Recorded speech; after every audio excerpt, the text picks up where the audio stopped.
Hey YouTube, my name is Brittany and I'm a person who really loves wellness in every facet, with a particular focus on mental health and self-development. I really believe that my purpose is to learn as much as I possibly can and then take those tools and share them with others so that they may be the best versions of themselves as well. I love talking to my family, my friends, and now I'm here to talk to you about self-care, self-development, and overall wellness. Stay tuned. I have several years of mental health experience, but even more experience in life. And I really want to take the lessons I've learned along the way and share them with others to help empower them. You know, in life, it's not just about achieving new heights and reaching goal after goal. It's also about contributing those things to others and helping them to do the same. My overall goal in life is total freedom and happiness. And I'm sure that you've all heard the phrase life, liberty, and the pursuit of happiness. And over my lifetime, I've really come to believe that happiness is a pursuit. For so many people, it's not just an innate sense of being, it's something they work for. So I want to share with you now my earliest memory of me pursuing my happiness. I was a teenager at the time. I would guess about 14 or 15. And I always had confidence in myself in terms of physical appearance, intelligence, etc. But I still was unsure of myself. I hadn't yet reached the point of this is who I am in a for certain and unwavering manner. I wasn't for sure of myself.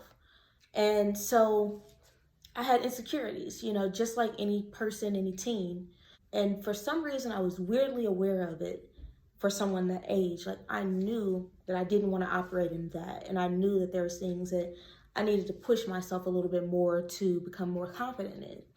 So whenever somebody would ask me, who is my role model? Who did I look up to? For the most part, I just made somebody up. Like any celebrity with a nice image, I point to them, like anybody.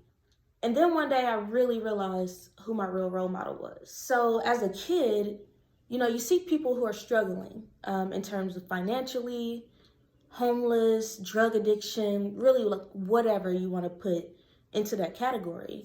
And you look to adults, at least I did. I would look to adults and I would say, hey, what happened to them? Or what's wrong? Or what's going on? And every time adults would just say life happened. And over time, all I knew is that I didn't want life to happen to me. And so as I got older, I started to realize my real motivator was not wanting to sit around and look up and be 45, 55, 65, 70, and life happened to me. It just passed me by and all these things that I never wanted or never imagined for myself had taken place. So around 14, I printed out this poem called Phenomenal Woman by Maya Angelou. And in that poem, she explained why she was phenomenal.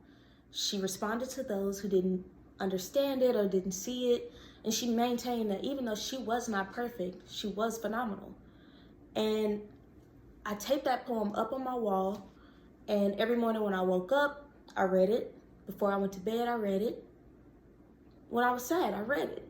And over time, I believed it. At that time, I didn't even realize that I was practicing skills that I didn't even have a name for and really building habits that I still exercise today. And really that consistency is the basis for me really believing that things that seem small, that are practiced consistently, can really help to build the best version of yourself and help to transform your life. So it's a little scary to even put my thoughts and my opinions out here because 10 years from now, I'm gonna feel differently. I'm gonna have evolved. But I want to be on this journey with you because I do believe that the journey is and has to be intentional. So please join me here on my YouTube channel as I share with you tips and strategies that have worked for me, been proven by research, or are just generally really good information.